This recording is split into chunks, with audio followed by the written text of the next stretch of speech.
Christ in it. It's what Jesus did, though. I mean, we look sometimes, I think, and you could share your thoughts on this too, but when I read scripture, the Gospels, the Sermon on the Mount takes, 15 minutes to read through? Yeah. And then he says things like, follow me. Yeah. Just be with me. Watch what I do.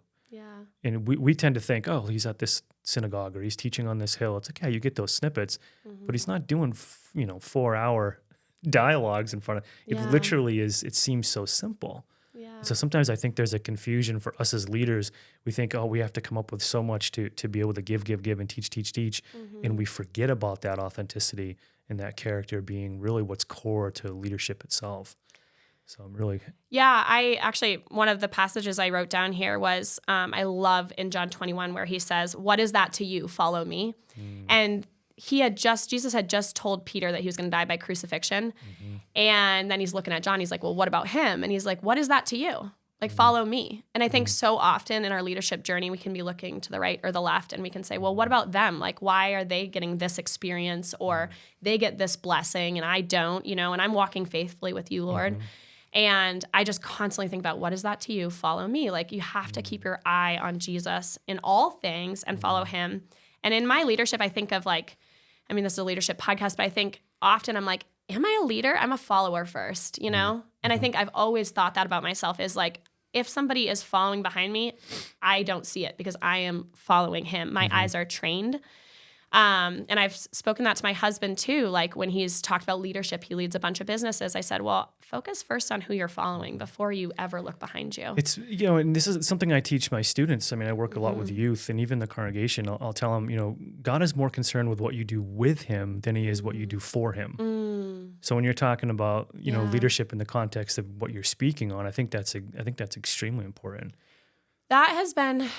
you're going to get to this question later because you gave me the questions. You can skip. I think that has been, so I reached a really bad point of burnout this year where it was like 6 months of just feeling like incapable to do anything. And I think what God just showed me through this season was just that I was doing more than I was being with him and that I needed some radical changes in my life because my productivity was really high. But my relationship with him was almost lacking in terms of solitude and silence and just being beloved by him. And so I was believing some of these lies and making some decisions out of fear of not being relevant. And then I went back and I'm like, no, the Lord has led me all along and I don't need to be relevant to be loved or influential to be loved. And I had to examine some of those lies that I was believing. But I think seeking busyness or distraction or scrolling or some of these things were kind of mind-numbing coping mechanisms.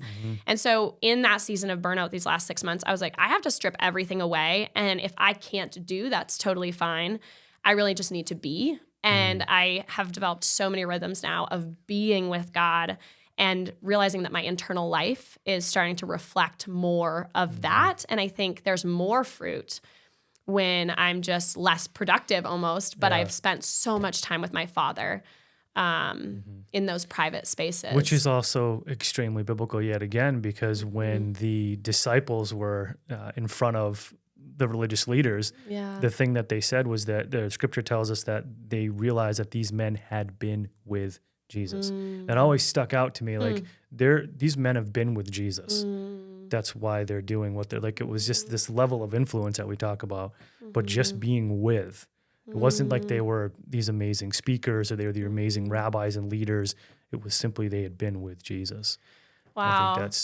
I love that. And I think what I've come to realize too is I've always spent so much time studying the scriptures, but you have to allow the scriptures to transform you and wash over you and spend time meditating on them.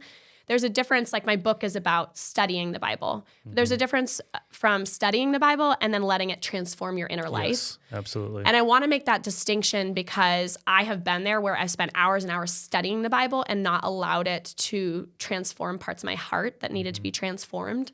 And so now I think I have a lot less studying going on, but a lot more transformation. So I'm assuming that's one piece of advice you're shifting into teaching. I would love to. I've thought a lot about what I want to do next, and I think I really love studying the Bible, but I'm seeing this kind of dichotomy, like this almost like separation of, okay, I see people studying it, but are they living it? And there's this big gap, and I'm like, what is that gap? And so I've been really thinking about that gap. Yeah, I think there's one thing that brings to mind is God's commands are linked to his blessings through obedience. And that whole idea of obedience is what you're talking about, allowing it to transform you, allowing your love for Christ to be the motivator, allowing his love for you to be what really motivates how you live and decisions you make and transform your character and integrity, so that obviously you're benefiting, but it's more about his blessings come through obedience. I think that's something I've been trying to teach to the students. We want to skip that. And I'll teach them things like learn the scriptures, then apply the scriptures, and then you grow. Yes. Right? Because God's commands are linked to his blessings through your obedience.